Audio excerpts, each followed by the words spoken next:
Good afternoon. Norway has requested a meeting on Afghanistan today because we're extremely concerned about the continuous infringement on human rights for girls and women. This is detrimental to peace and stability and a matter that belongs on the Council's agenda, we believe. Taliban policies continue to focus on oppressing women and girls rather than addressing the economic crisis. Since the Taliban came to power, women and girls' rights have been rolled back in areas of great importance to their lives, like access to education, employment, and healthcare, basically even to move around freely. And the consequences are that women and girls are excluded from public life. These restrictions also severely limit Afghanistan's ability to respond to the catastrophic humanitarian situation, which again may lead to violence and radicalization and instability in the country and the region. We as Norway will continue to communicate our message to the Taliban directly, and as a penholder on Afghanistan in the Council, we will work on a product coming from this Council, and we hope that we can speak with one voice on this very important matter. Thank you very much, Madam Ambassador. What are the prospects for the presidential statement that Norway has drafted? Are there any obstacles? Are you expecting it to be approved in the coming days? I hope so. We are still working on it. We think that this is the right time with what has happened to speak on this matter, and we are working hard with colleagues to be able to release something in the coming days.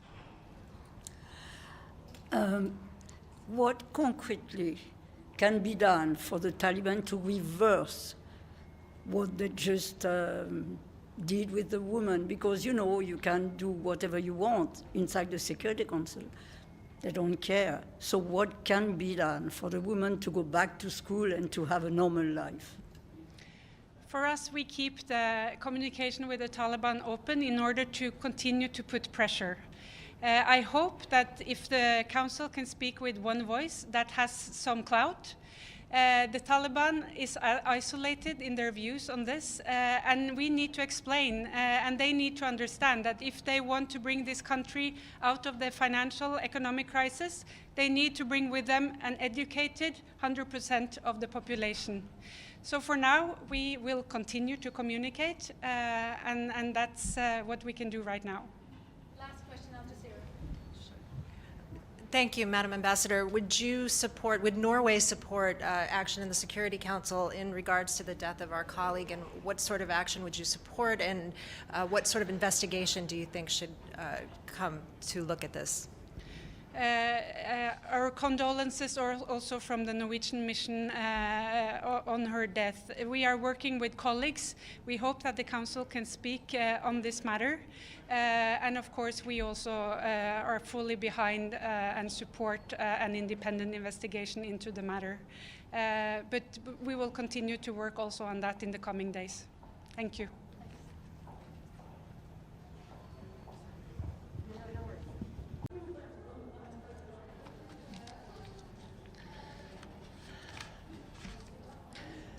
Well, good afternoon. Sorry it's a little late, but the Council has just been meeting to discuss the latest situation in Afghanistan following the regressive decree by the Taliban ordering women and girls to cover their entire face and body in public and banning them from going outdoors without a male chaperone. These are women who have grown up with the opportunities that they're entitled to, and that women in Afghanistan did not have 20 years ago. They've benefited from education, a thriving cultural environment, the ability to work and make decisions about their own future. 3.6 million girls were in school. A quarter of the seats in Parliament were held by women. Women were 20% of the workforce before the Taliban took over. And now the Taliban is seeking to strip all of that away. They want to remove women and girls entirely from public life.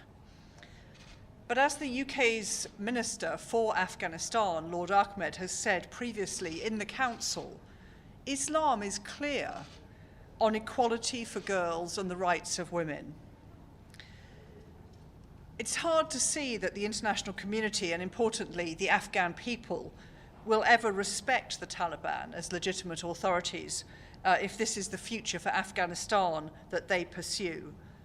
Because half its population are women and girls who will not and should not have to accept a life banished to the sidelines, nor will their brothers, fathers or sons.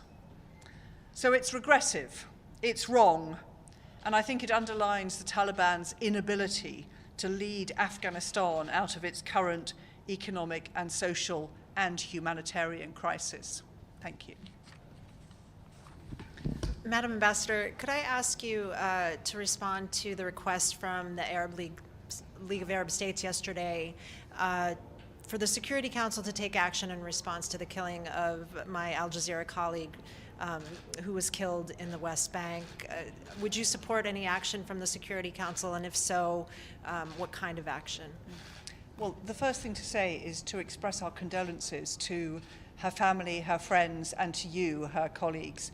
I've seen some of the tributes, by all accounts, an extraordinary, brave and courageous journalist, and a great role model for aspiring women journalists. So I am very sorry for your loss. We are fully supportive of a full investigation into what happened. So I think that's the most important first step without making preemptive decisions, but we do support a full investigation. Do you support action in the Council? We need to see what the investigation turns up first. I think it would be preemptive to do one before the other. Thank you, Madam Ambassador.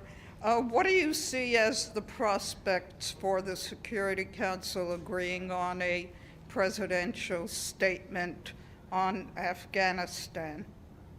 We had a pretty wide-ranging discussion in the Security Council just now, covering pretty much the full range of UNAMA's mandate, but really focusing on the situation for women and girls. And I very much hope that very shortly we'll be able to agree a product that expresses our collective agreement and concern about these latest developments.